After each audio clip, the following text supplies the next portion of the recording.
Sexo e Obsessão, capítulo 21, Recomeço Feliz. O jovem padre Mauro despertou, dominado por uma disposição de efetivo bem-estar. Desde quando tiveram lugar os acontecimentos perturbadores, cujo desfecho daria início à vivência de uma nova ordem de valores, nunca se sentira tão bem quanto naquele amanhecer. Recordava-se, fragmentariamente, de algumas das ocorrências espirituais de que participara, embora tivesse dificuldade de coordenar todos os fatos. Sentia-os interiormente e em forma de emoção restaurada, como se a chaga moral, que sempre exudava angústia, houvesse recebido um penso balsâmico refazente. Considerava que os sonhos recentes estavam recheados de informações inabituais e davam-lhe a impressão de que vivia uma dicotomia de apoio de anjos em luta contra demônios que o sitiavam e afligiam. A verdade é que, tomado de impulso enriquecedor de paz, acercou-se do oratório, na capela próxima ao quarto, e, ajoelhando-se conforme a disposição religiosa da fé que abraçava, envolveu-se nas delicadas vibrações que defluem da prece ungida de sentimento elevado.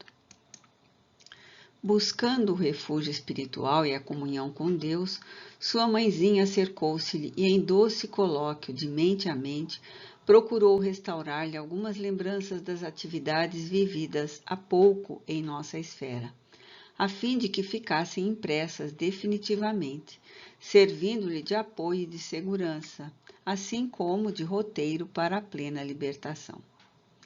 A blandícia proporcionada pela oração, quando bem entendida pela criatura humana, proporcionar-lhe-á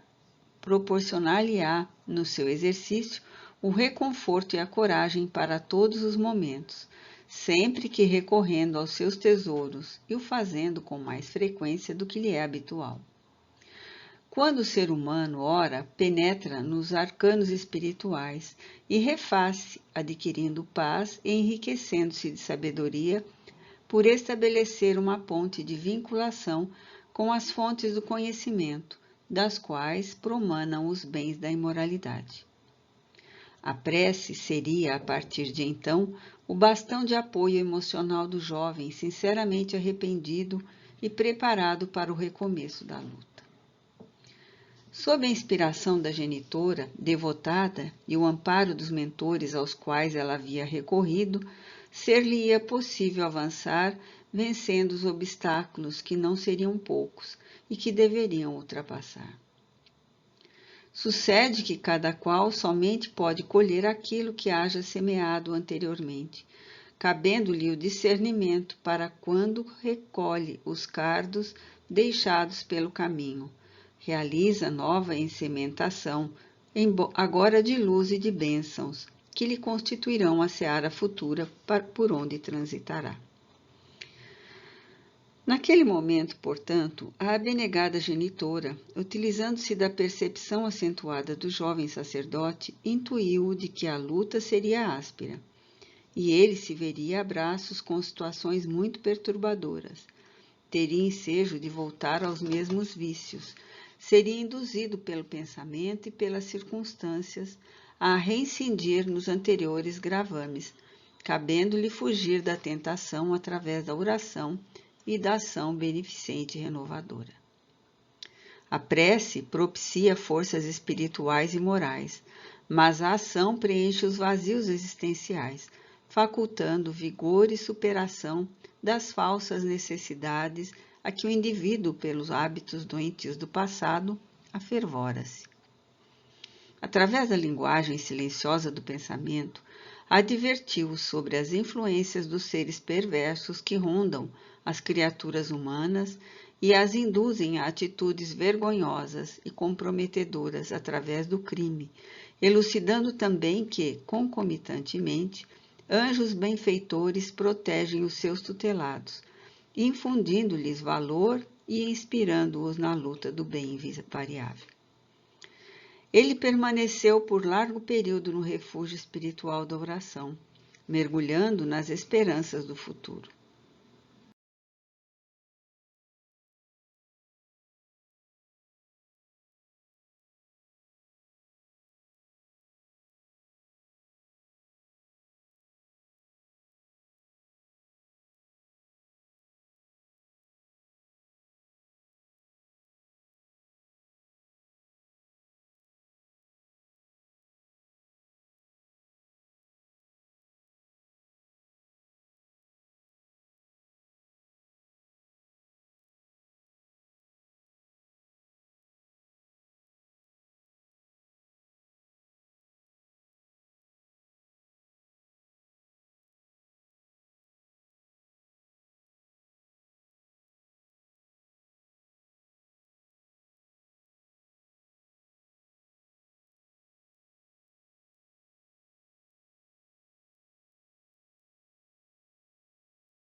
E porque estivesse assinalada uma nova entrevista com o senhor bispo para aquela tarde, Dona Martina deixou-os nos deveres que lhes diziam respeito, a fim de que no momento aprazado, com o nobre instrutor, pudéssemos acompanhar o desdobramento da terapia curadora do querido enfermo.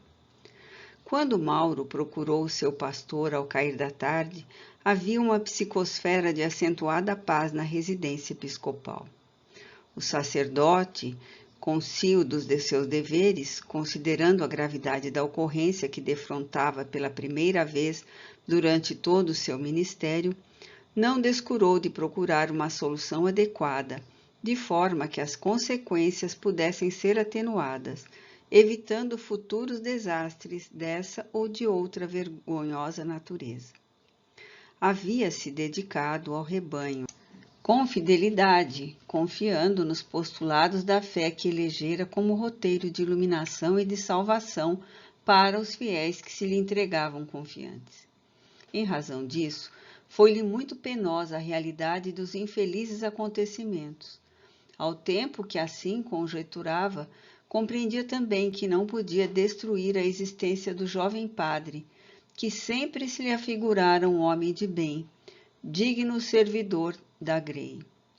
De maneira discreta, procurou ouvir outras autoridades religiosas e psiquiatras, resolvendo encaminhar o paciente a uma clínica especializada, que vinha atendendo a casos equivalentes, como a alguns de outra natureza, quando se apresentavam transtornos depressivos, desvios esquizofrênicos. Com excelente disposição psíquica, recebeu o filho espiritual e, após algumas considerações valiosas, procurou auscultar-lhe os sentimentos. Fortemente inspirado pelo irmão Anacleto, Mauro narrou que uma incomum transformação interior nele se operara. Havia vivido experiências oníricas, semelhantes a de muitos santos e taumaturgos, conforme relatos constantes nos livros sagrados. Anteriormente, acrescentou algo constrangido, sentia-me arrebatado por verdadeiros seres diabólicos que me levaram a regiões de gozo incessante e exaustivo, vampirizando-me as forças e deixando-me sequioso de vivências equivalentes. Dias houve nesse ínterim tão terríveis que despertava mal-humorado, infeliz, dominado por desejos incoercíveis, sendo impelido por forças cruéis a praticar abomináveis de que me arrependia e me condenava sem cessar. Nessas ocasiões eu tinha a sensação de haver estado no inferno, de onde retornava sob maléfica influenciação. Nos últimos dias, porém, mais de uma vez encontrei-me em lugares de oração e de socorro, onde não poucos seres angélicos não só me atenderam, como também a outros que me pareciam familiares. Calou-se por um pouco, concatenando ideias e tentando captar melhor o pensamento do benfeitor espiritual para logo prosseguir. Nesses momentos, tenho visto minha mãe, que, como sabe Vossa Eminência, é falecida há quase 5 anos. Aparece-me no vigor da sua juventude, tomada de profunda compaixão pelos meus atos ignóbeis, protege-me dos seres satânicos que a respeitam, como também me infunde ânimo para prosseguir. Não fosse esse socorro propiciado pela divindade e ter-me-ia suicidado na mesma noite em que a professora Eutímia me surpreendeu com a criança. A vergonha, o asco que de mim próprio senti, tomaram-me o espírito fragilizado e uma voz terrível fazia repercutir no meu íntimo que o suicídio seria a única solução para o meu miserável destino. Mas você, que conhece as Santas Escrituras, sabe que o suicídio constitui um crime hediondo, para o qual não há perdão da Igreja nem de Deus.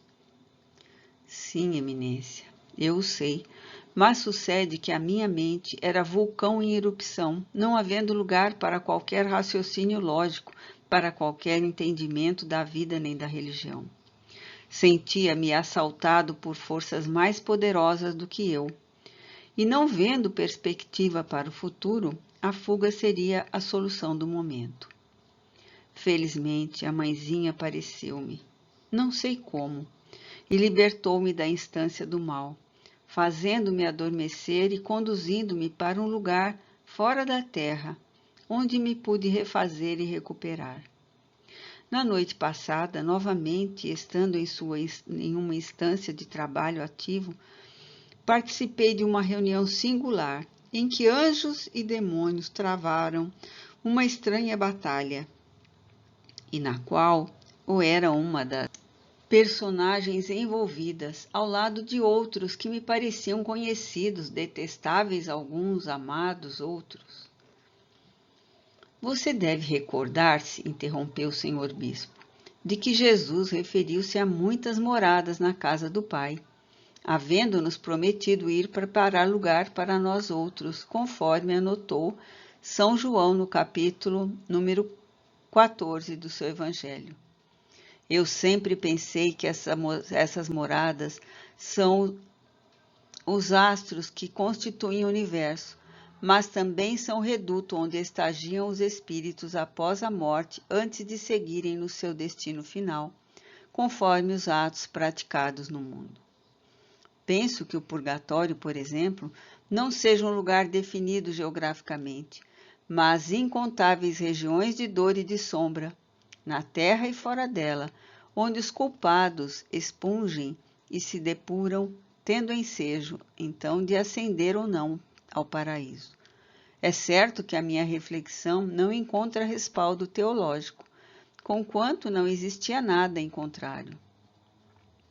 Continue a sua narração e desculpe-me a interrupção que resulta do meu entusiasmo por encontrar confirmação para um pensamento que me acomete desde há muito. Sem maior delonga, Mauro deu curso à narração das suas experiências fora do corpo físico. Na noite anterior, continuou, algo relutante, acompanhando as ocorrências que não me estão muito claras na mente, mas que retornam agora como que sob uma ação mágica em um calendoscópio vivo da memória, fui convidado à renovação e foram desenhadas possibilidades para o meu reencontro e equilíbrio, devendo dedicar-me a Jesus e à sua mensagem, especialmente reabilitando-me mediante a edificação de um lar para crianças profundamente marcadas, infelizes, inspiradoras de constrangimento e de compaixão, em cujo convívio poderei superar as minhas más tendências e tornar-me um verdadeiro servidor do Evangelho. A princípio, fui tomado de espanto e medo, pensando nos riscos de estar ao lado das tentações mais graves e com imensas possibilidades de repetir os crimes que me desejo libertar. No entanto, nobre ser espiritual, me elucidou que a ternura e a misericórdia ante as deformidades que as caracterizarão ser-me-iam bastão de apoio e o medicamento salutar para manter-me em saudável equilíbrio, enquanto a caridade seria uma luz na noite da minha solidão. Confesso que estou animado com a possibilidade e espero poder recuperar-me de todo o mal que pratiquei através de todo o bem que poderei fazer. Alegro-me sobremaneira com essas informações, interrompeu o eclesiástico emocionado, porque o Senhor da vida espera que as ovelhas que se tresmelham retornem ao redil, não ficando no abismo ao qual se arrojam. Recordemo-nos da parábola do filho pródigo e, consequentemente, da imensa alegria que invadiu o pai quando o jovem tresvariado e infeliz retornou ao lar, preferindo mesmo enfrentar qualquer reação do genitor, caso a houvesse negativa, a continuar entre os porcos conforme estava.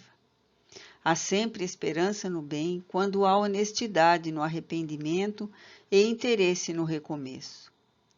Todos erramos em face da nossa estrutura de humanidade, das imperfeições que nos caracterizam, tendo, porém, o dever de nos reabilitarmos, trilhando a mesma estrada no sentido inverso, reconstruindo passo a passo tudo aquilo por quanto danificamos ou malbaratamos.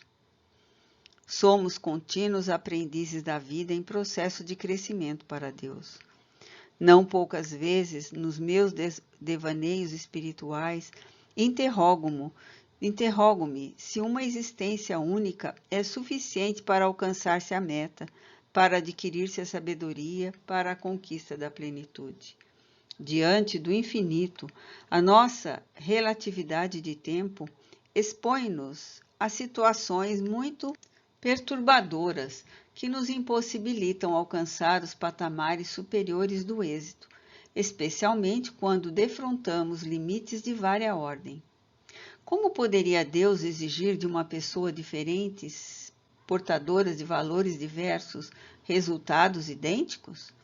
Como entender a salvação dos réprobos morais que já nasceram assinalados pelas deformidades do caráter ou vitimados pelas heranças genéticas degradantes irreversíveis? Percebi que o irmão Anacleto havia colocado a destra sobre a fronte do bispo, infundindo-lhe coragem e lucidez de raciocínio, de forma que naquele momento suas anteriores reflexões encontrassem maior campo de discernimento e de claridade, a fim de assegurar-se da exatidão dos seus raciocínios. Quase iluminado pelo contato com o nobre benfeitor, não pôde sopitar entusiasmo, prosseguindo.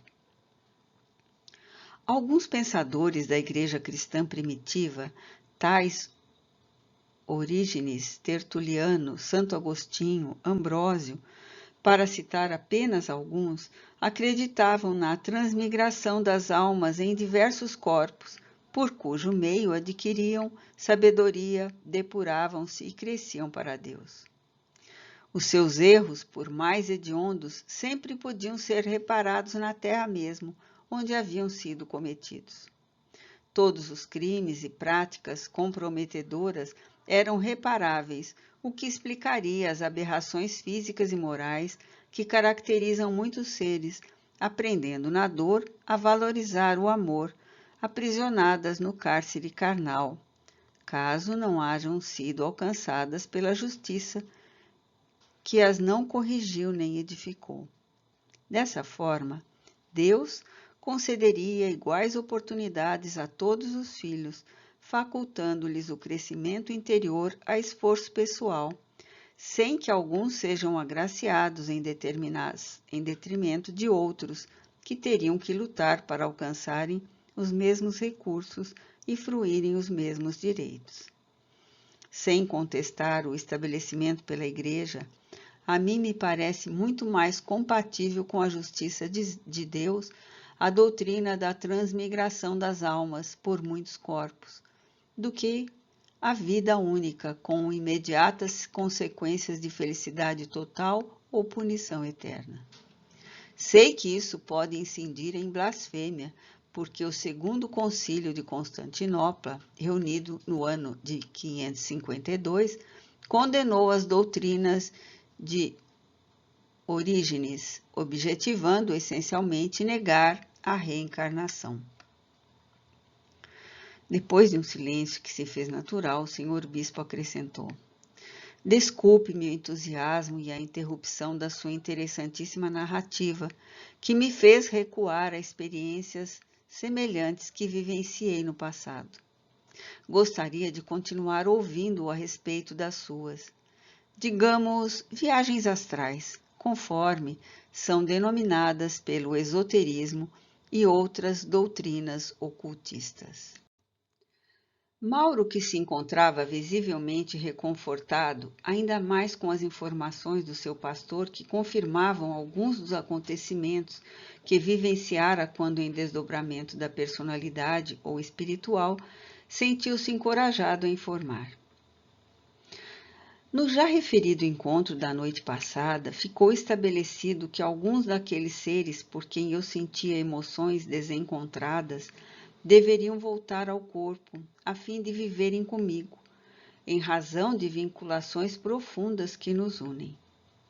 Não sabendo aquilatar o de que se trata, não obstante, senti-me muito feliz e despertei com novas disposições para o futuro, contando com o apoio e o perdão de Vossa Eminência.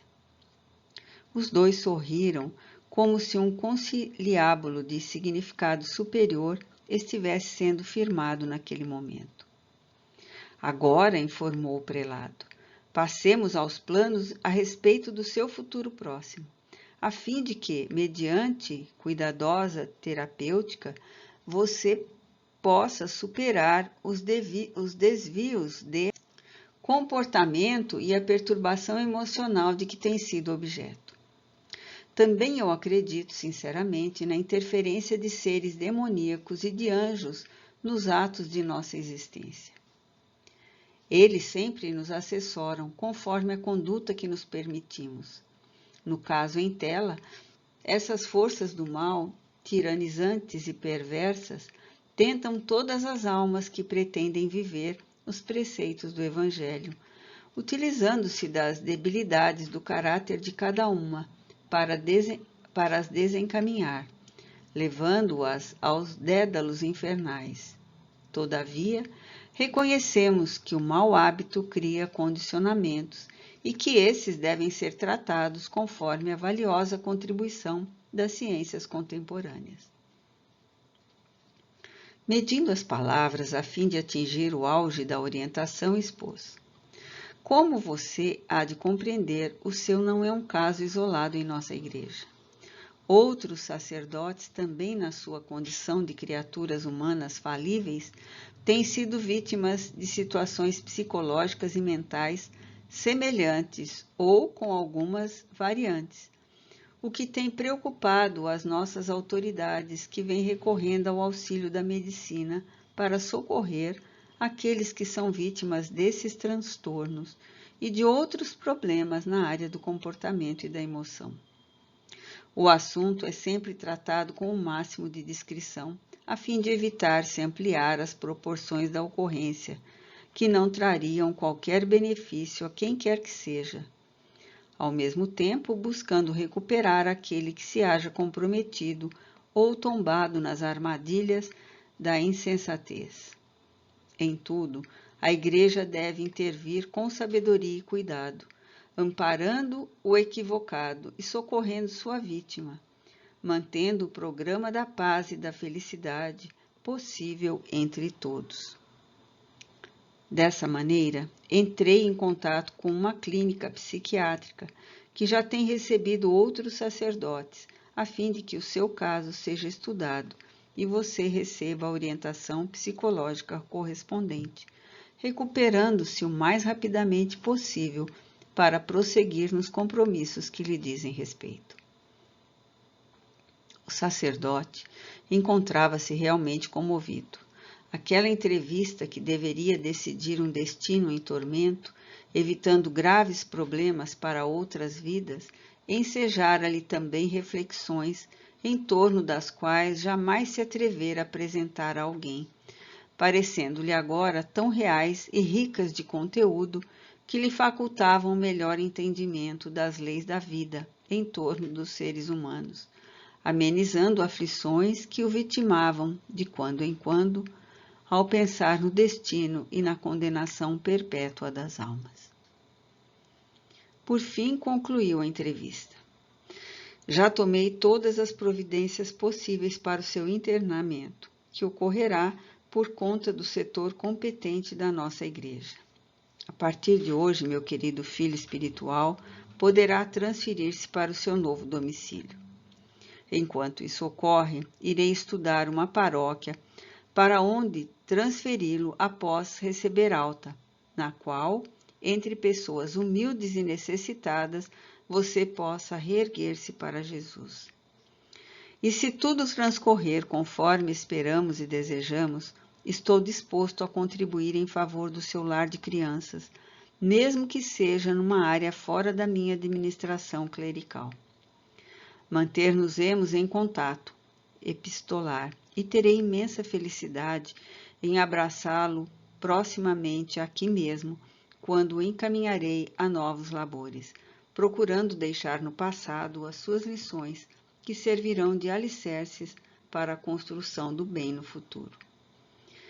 Que Deus o abençoe, meu filho, e que nunca mais se aparte da senda da caridade. O senhor bispo entregou-lhe um envelope, no qual estavam as diretrizes a respeito do internamento, com a documentação e as recomendações necessárias. Abraçou-o afetuosamente e o abençoou conforme a tradição eclesiástica. Uma estranha sensação dominou, como se não mais viesse a ver novamente o jovem sacerdote por quem nutria peculiar afeição. Logo após, recolheu-se em oração defronte do oratório, onde invariavelmente buscava comunhão com Deus. Envolveu o jovem amigo em preces de recomendação, guardando a certeza de que as suas foram decisões acertadas e os resultados, que sempre pertencem ao Pai Celestial, seriam óptimos. Mauro afastou-se, dominado por grande alegria interior, como se algemas se arrebentassem, de alguma forma, libertando-o de um passado cruel.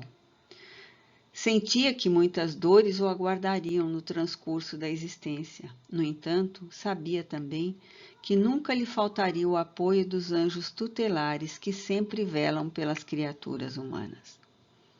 Distanciando-se do guia espiritual, reconheceu-lhe a nobreza de caráter e a fidelidade à doutrina que abraçava com amor e abnegação. As suas eram sempre atitudes nobres, acompanhadas de testemunhos de amizade e de autodiscernimento, adaptando sempre os impositivos da Igreja às circunstâncias e aos tempos atuais. Por isso, era tido como um verdadeiro pastor, um sábio da doutrina católica.